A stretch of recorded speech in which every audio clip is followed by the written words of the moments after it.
Tapos na ang cute stick bait. Ayan.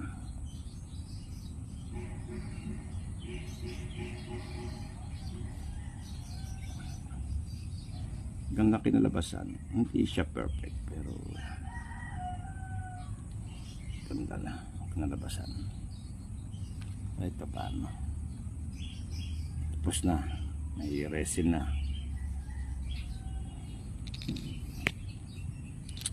Comparison sa 10 pesos ang sukat tsaka sa lighter na